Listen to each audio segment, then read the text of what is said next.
Aujourd'hui, on n'est même pas après la gym parce qu'il n'y a pas gym aujourd'hui, puis c'était une semaine pourrie. Mais c'est le week-end qui arrive, j'ai le week-end en avance, ça va être sympa.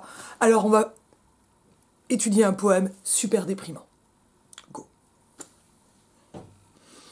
Le poème super déprimant, c'est le très classique, sans titre. Il pleure dans mon cœur comme il pleut sur la ville de Paul Verlaine, extrait de roman sans parole. Ouais, c'est déprimant, ouais. Mais je sais pas, j'ai un peu envie. Alors je vais quand même dire que ce poème-là, je l'ai filé à quelques gamins pour les faire bosser. Et c'est un poème... Moi, je l'avais jamais bossé en fait. C'est un poème que je connais par cœur depuis ma quatrième, que j'ai adoré. Mais il allie des trucs que je trouve vraiment intéressants d'un point de vue, comment dire, technique. Parce qu'il est à la fois très simple, on a tout de suite l'impression de l'avoir compris. Et en même temps, quand faut décortiquer, ça devient difficile. Alors si je le donne aux gamins, il faut aussi que je m'y colle. On y va? On y va. Alors ce que je ne savais pas, mais je l'ai su en... Je collerai un petit lien là, et le poème, surtout le poème. Ce que j'ignorais, c'est qu'il y avait une épigraphe à ce poème. Une épigraphe, c'est une citation qu'on met en haut d'un texte, c'est-à-dire qu'on la met en exergue, l'épigraphe, une épigraphe. Et bien sûr, le lien, enfin bien sûr,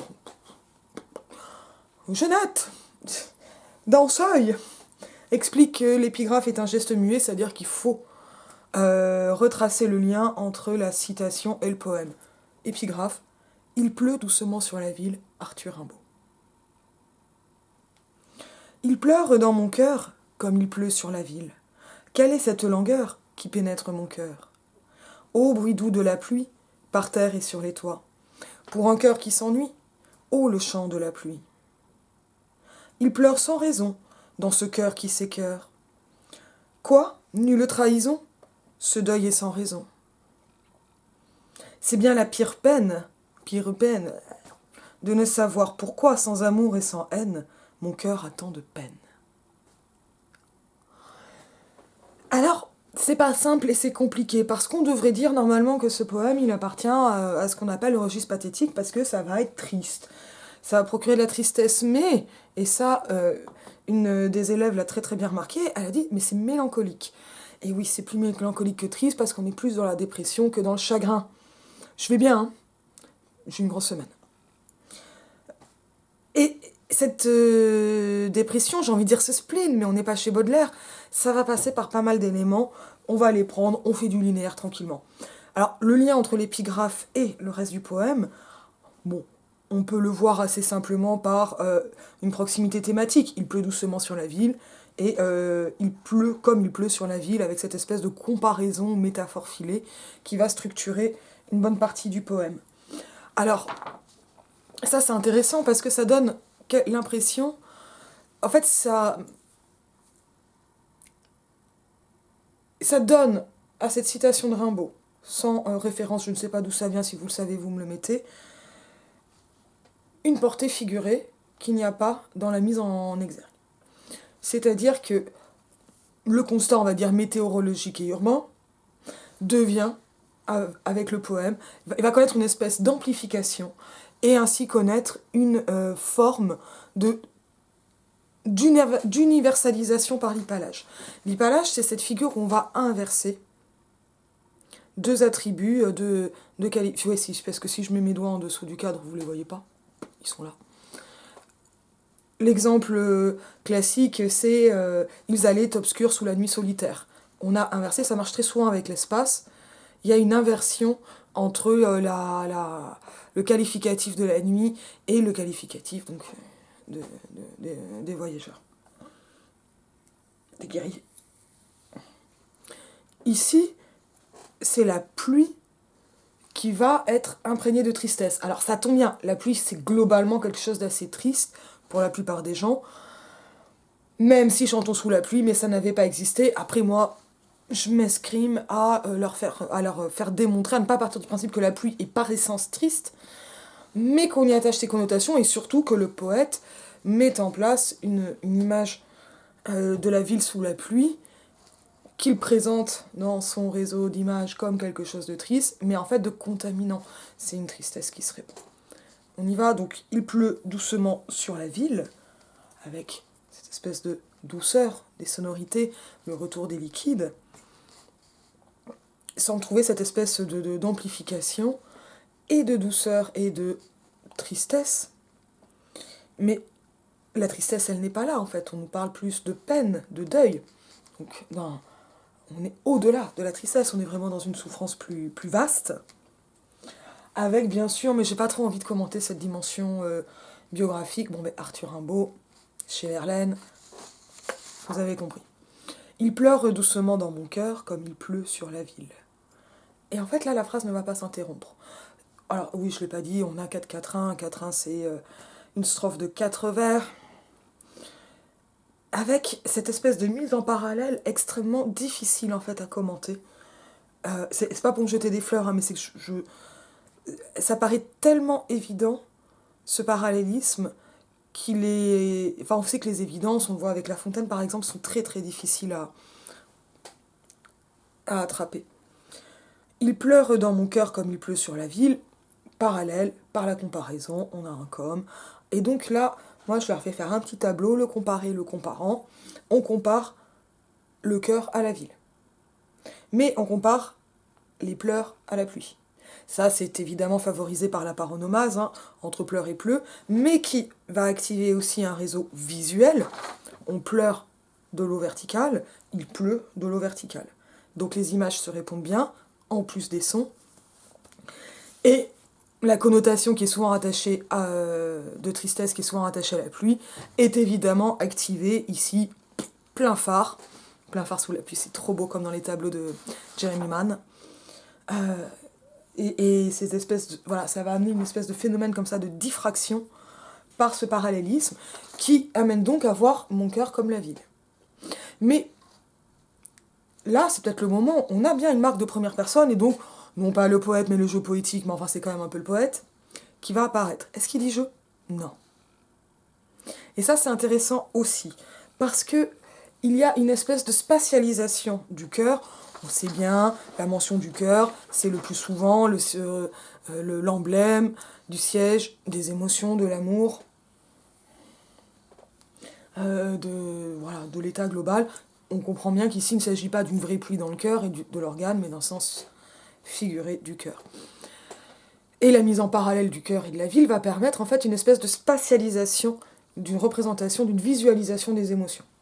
Alors c'est pas exactement un hypalage, hein, parce qu'on n'a pas l'inverse, mais là j'aime bien opérer une sorte de transfert de l'hypalage pour voir dans la description des paysages, c'est quelque chose qui est très courant en littérature, une espèce de peinture des émotions de celui qui regarde ou qui décrit. D'ailleurs parfois on décrit sans regarder, c'est pas bien les gens, faites pas ça. On regarde à gauche, on regarde à droite, après on traverse le paysage. Et à ce niveau-là, bon, mais cœur et ville, ça paraît parallèle. Moi, le monde. Alors avec cette image aussi lointaine, hein, de la modernité, de la ville, il y a quelque chose de baudelairien là-dedans, mais toute petite touche, on est chez Verlaine. Et en même temps, il ne dit pas je, il dit mon cœur. Et là, moi, c'est Racine qui m'amène à ce genre de truc, c'est l'effet de sourdine. Dire mon cœur et pas dire je, c'est aussi du détachement et de la mise à distance. Donc ça va lui permettre d'observer, comme si ce n'était pas lui-même, la mise à distance. Là, c'est sa propre tristesse, ou douleur, ou souffrance, comme s'il ne la ressentait pas complètement, et en même temps, cette dissociation, eh bien, je la trouve particulièrement symptomatique de la dépression, du spleen, de la mélancolie. Et même de cette douceur que peut avoir la mélancolie. Alors là, on commence à avoir pas mal de choses. On n'a pas dit que le parallèle, il est aussi syntaxique. Il pleure dans mon cœur. Ouais. On dit pas « Oh, il a beaucoup pleuré ce matin ». Enfin, si, quand on parle d'une personne.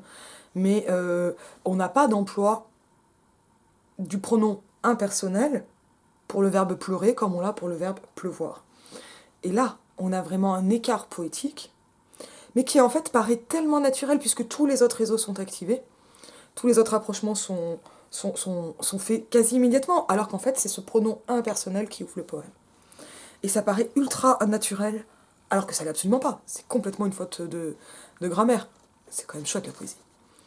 Et donc il pleure dans mon cœur comme il pleut sur la ville, va amener une autre rupture syntaxique. Quelle est cette langueur qui pénètre mon cœur ? Et on finit la strophe. Parce que le deuxième vers s'achève sur une virgule. Ah oui, j'ai pas commenté les retours sonores des liquides en L, en R. Alors ça sera tout au long du poème, donc ces jeux d'assonance pour les voyelles d'allitération pour les consonnes, ils vont être mimétiques de ce bruit de l'eau, mais aussi de la forme de douceur que peut revêtir la tristesse.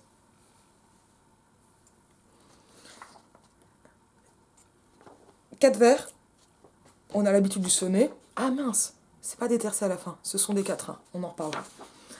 Quatre vers, on s'attendrait à du ABBA ou ABAB. On regarde cœur, ville, longueur, cœur. ABAA. C'est un schéma rhythmique qui fonctionne pas. Enfin, ça fonctionne très bien, mais qui n'est pas canonique. Quel effet ? Ça va glisser, ça va insister sur le retour de même. Au lieu que la rime masculine, et encore elle est très douce, en heure, et elle va rimer avec la rime féminine ville, enfin rimer, avoir un effet de paronomase, de retour de son du E, enfin donc E muet et du E de heure, qu'on va avoir dans cœur, longueur, cœur. Et en plus, il fait rimer cœur avec cœur. Oh le mauvais poète, oh le mauvais poète. Mais non. Parce que la répétition, et cette répétition avec s'accentuer, elle est autant le bruit doux de la pluie, chant de la pluie qui va revenir. Donc elle va annoncer cet effet, et elle est bien sûr mimétique de la répétition, de la dépression. Quelle est cette longueur qui pénètre mon cœur ? Ça, c'est le même effet que dans mon cœur, et puis on a cette répétition de mon cœur, boum, détachement.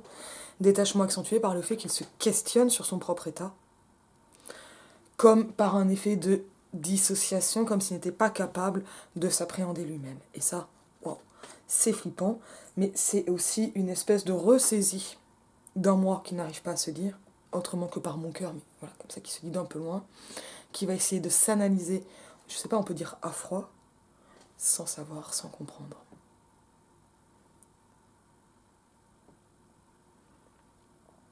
Et qui dit l'émotion, mais qui dit plus l'état que l'émotion, la longueur, ici.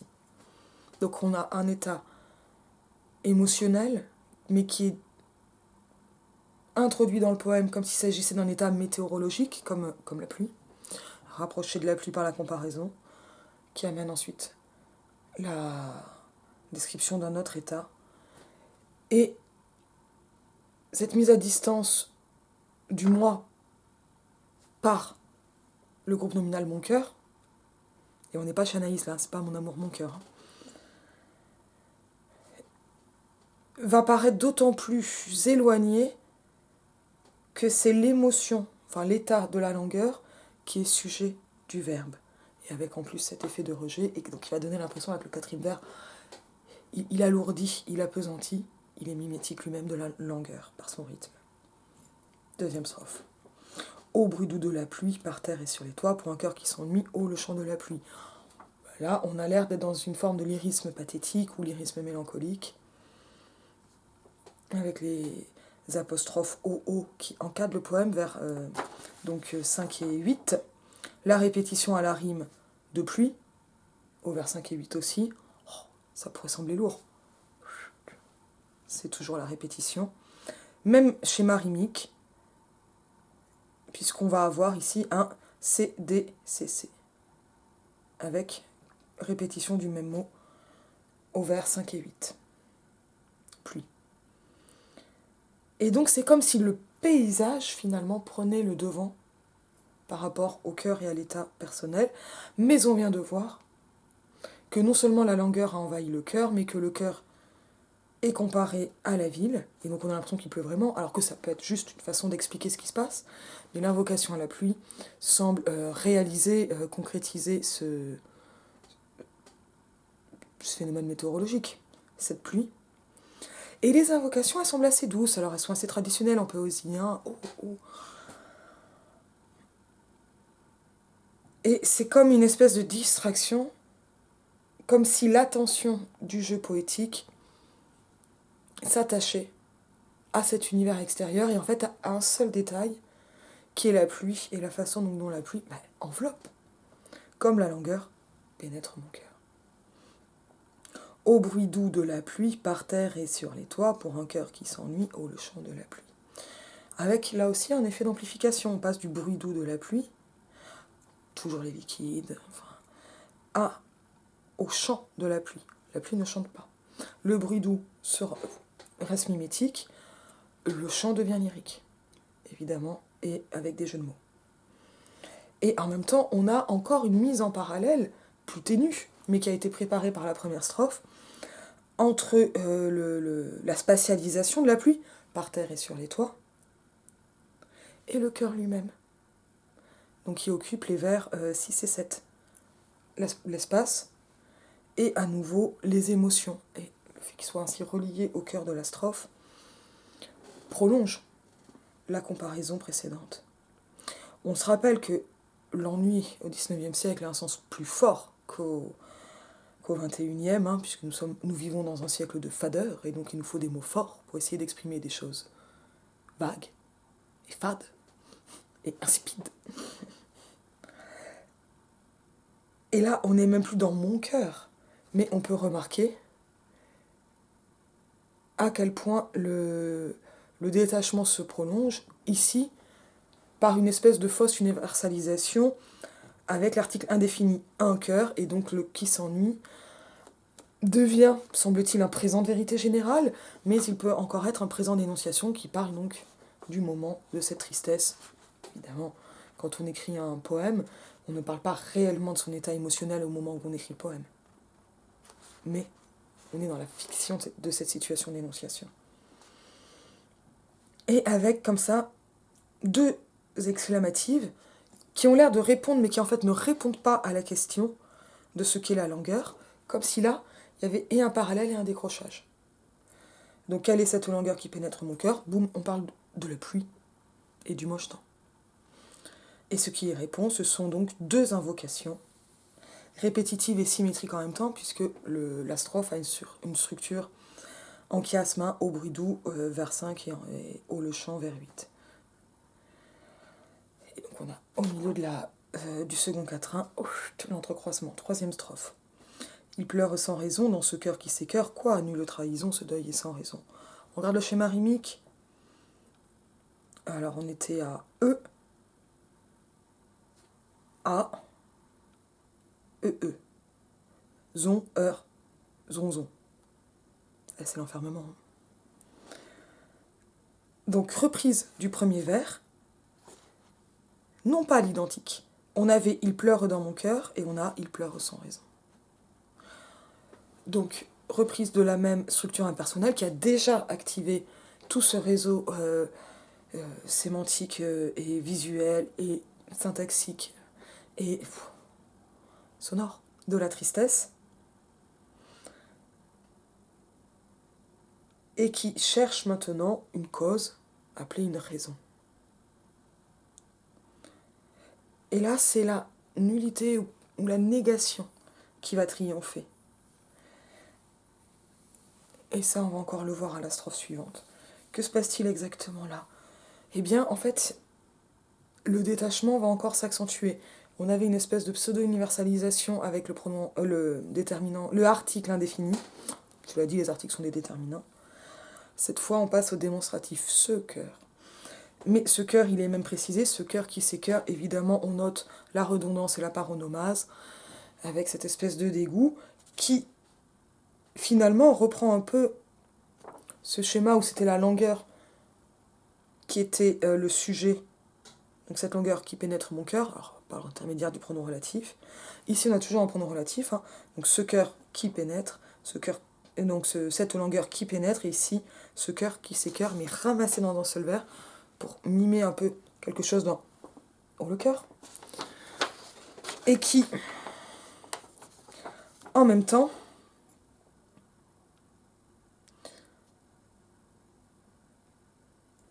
donc va mimer le trop-plein, mais ce cœur qui s'écœure, on n'arrive plus à savoir quelle en est exactement la cause. En fait, c'est un peu comme ces espèces de compléments d'objets internes, je crois, chanter une chanson. Ça donne cette sensation-là, de quelque chose qui est évident, qu'un cœur s'écœure, alors que c'est pas le même... Enfin, je crois que c'est la même étymologie, mais ça n'a pas du tout le même sens. Et à ce niveau-là, la spatialisation est bien sûr aussi une espèce de personnification du cœur en tant que siège émotionnel, mais sans possibilité d'action. C'est-à-dire que ce cœur, il est comme soumis à lui-même. Il est condamné à être ce qu'il est. Il pleure donc sans raison, il pleure sans raison. Ici, cette fois, ce n'est pas le début des vers 9 et 13, 10, 11, 12, pardon. Oh la honte. Qui est repris, comme on avait au bruit, au le. Alors on avait aussi pluie qui rimait, mais là c'est sans raison qui va être pris. Avec une espèce d'exclamation question à soi-même, question rhétorique, pas de réponse, mais un bilan absolument négatif, ce deuil est sans raison, et cette fois un vrai point. Alors c'est pas le premier, ça c'est le troisième quatrain est composé de une phrase, un vers avec une exclamative, une interrogative, et un bilan assertif, particulièrement définitif, ce deuil est sans raison. Le deuil ici signifie plus largement que la perte d'un être, une grande peine, et reprend, en fait, permet de désigner ce cœur qui s'écœure et donc toute la tristesse préalable. Avec un quatrième et dernier quatrain, je suis un peu fatiguée, finalement conclusif et définitif, c'est bien la pire peine de ne savoir pourquoi, sans amour et sans haine, mon cœur a tant de peine. Parce que finalement ce deuil, il va être exploré, donc cette douleur qui permettait de désigner, avec un démonstratif finalement anaphorique, donc de reprise, il devient aussi cataphorique en annonçant le quatrième quatrain. Ça on le voit avec le présentatif C ou le pronom démonstratif, le C apostrophe, eh bien finalement il reprend aussi ce deuil, et en même temps il est aussi un peu vide, on ne sait plus trop, mais parce que le vide est plein de ce cœur qui s'écœure. Et c'est une seule et même chose finalement sémantiquement dans le poème, avec une espèce d'expression de la douleur qui passe au superlatif, la pire peine. Alors le schéma rimique, on va... les N, on les avait pas, donc je sais plus quelles sont les lettres, mais on a toujours le même schéma rimique, ici avec des rimes nouvelles, mais on a quand même globalement des rimes féminines à part sur le premier vers, mais on a vu que c'était une liquide, qui sont majoritaires, qui vont occuper à chaque fois 3 vers sur les 4 des quatrains. 3 vers sont occupés par des formes de la négation. Alors pas le premier, non, les 2 vers centraux. Ah là je commence à patiner. De ne savoir pourquoi, sans amour et sans haine, ce qui met en place ce paradoxe absolument complet de la description de ce qui finalement n'est même plus une émotion mais un état, et qui en même temps repose sur l'absence de cause comme l'absence d'émotion autre, l'amour, la haine. Donc c'est une émotion particulièrement prenante en ce qu'elle anéantit ou du moins ne laisse pas de place aux autres. Nouveau superlatif, mon cœur a tant de peine. Mon cœur avait été repris 2 fois, était déjà présent 2 fois dans la première strophe à la rime vers 1 et 4.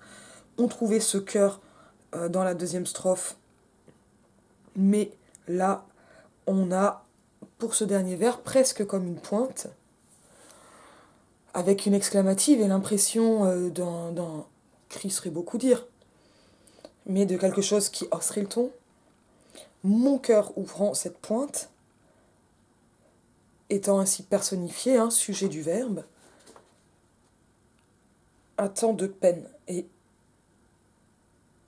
ici, la peine rimant avec la haine, mais une haine négative, sans haine et sans amour donc. Et c'est donc tout ce paradoxe d'une tristesse qui ne